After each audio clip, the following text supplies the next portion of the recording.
gunung tertinggi, sadarkah semua telah kita miliki. Mata saling terbuka, maka kuasai hati. Oke guys, besok timnas Indonesia akan bermain di Osaka di Panasonic Stadium Saitama di Jepang menghadapi timnas Jepang. Kita langsung aja ke prediksi. Berdasarkan wawancara terakhir, Patrick Kluivert katanya sangat possible untuk melakukan rotasi. Jadi kita mulai dari penjaga gawang kemungkinan 50-50 antara Martin Paes dan Emil Laudero. Jadi bisa mainkan salah satu di antaranya. Belum bisa ditentukan siapa yang akan main karena di match terakhir pun Emil mainnya cukup bagus walaupun cuma satu save. Ya itu kan faktor dari Cina juga nggak bisa leluasa nyerang ya karena pertahanan kita lumayan solid. Untuk di lini bertahan kemungkinan akan ada rotasi. Salah satu dari Rizky Ridho atau Justin Hubner akan dicadangkan terlebih dahulu, memberi kesempatan kepada Mads Hilgers. Karena kita tahu Jepang itu levelnya udah level dunia, jadi kemungkinan besar yang akan lebih banyak main adalah pemain yang berkarir di Eropa semua. Jadi kalau Ridho dicadangkan, berarti Mads akan mengisi posisinya Ridho. Dan Justin dicadangkan. Kalau Justin dicadangkan, maka Ridho akan main di kiri seperti dia bermain di Persija. Dia di center back kiri dan Mads mengisi di posisi kanan. Untuk Bang Jai nggak akan diganti karena itu adalah fondasi dari badan permainannya timnas Indonesia. Masuk ke tengah, Joey Pelipesi sama Tom Hai tidak akan diganti juga. Untuk kanan mungkin akan langsung diisi oleh Kevin Dix karena kemarin itu faktornya adalah Kevin Dix baru datang 2 hari sebelum match dijalankan. Jadi secara fairness juga lebih fair kalau pemain yang sudah TC dari awal yang dapat kesempatan, apalagi memang perform saat TC-nya gitu ya. Dan juga terkait kebugaran Dix-nya tentunya. Makanya kemarin di match lawan Cina hanya bermain selama kurang lebih 30 menit mungkin. Sedangkan untuk lawan Jepang besok, lagi-lagi kemungkinan mentality Eropa akan dibutuhkan, maka Dix akan main lebih dulu dari awal. Sementara Verdong sangat kecil kemungkinan untuk dirotasi, jadi kemungkinan tetap Verdong. Kalau dirotasi pun itu bisa jadi ke Dean James, tapi persentasenya 10% mungkin untuk rotasi dari Verdong. Untuk 3 di depan, otomatis Marcelino akan tetap masuk di kanan sebagai starting karena secara mentality Lino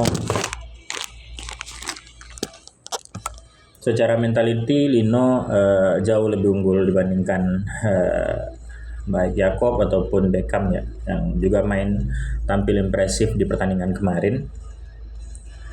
Di sebelah kiri kemungkinan, nah ini menarik nih, bisa jadi yang masuk adalah Dean James.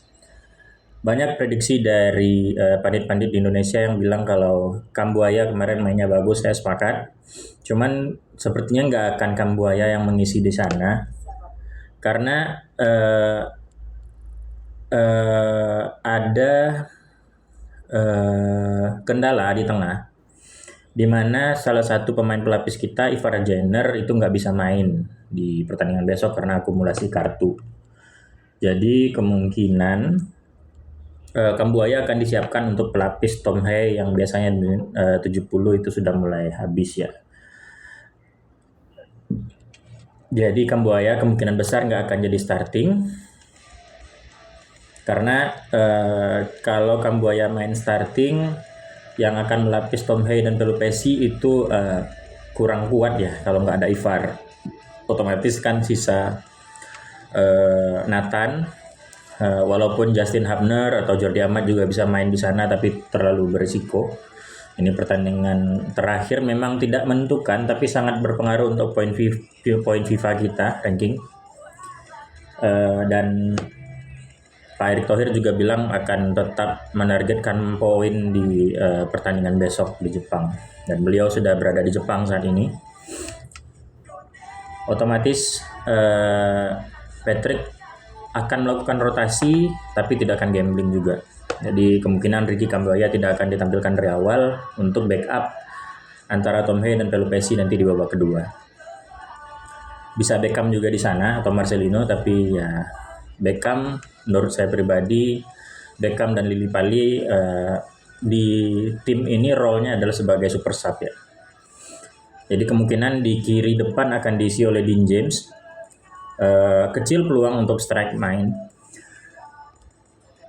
Karena strike sepertinya lebih disiapkan untuk holding the ball sebagai pelapis dari oleh Romani, tergantung permainan kita nanti di babak kedua seperti apa.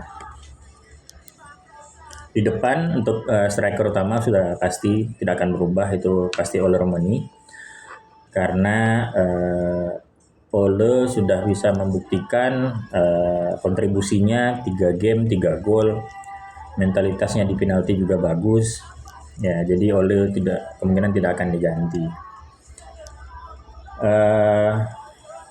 Yang menarik adalah Jepang datang akan menjamu kita sebagai tim yang terluka. Dia katanya pengen menutup kampanye mereka di round 3 ini dengan kemenangan di kandang. Ya, kita sendiri juga berharap poin. Kita nggak muluk-muluk mungkin menargetkan 1 poin di sana, karena 1 poin melawan tim dengan peringkat 15 dunia itu penambahan poinnya juga cukup banyak. Saya nggak tahu ya kalau lebih banyak dari menang lawan Cina kemarin atau gimana. Jadi tetap semangat, tetap dukung timnas Indonesia, seperti itu prediksinya. Jadi saya ulangi, kemungkinan di belakang 50-50 antara Emil dan Pas. 3 di belakang kemungkinan Mes, Jay dan Rido dan Hapner itu bisa opsi. Kanan Dix, kiri Verdong, tengah itu sudah valid ya 4 pemain tersebut. Depan kemungkinan Lino, Ole dan Dean James.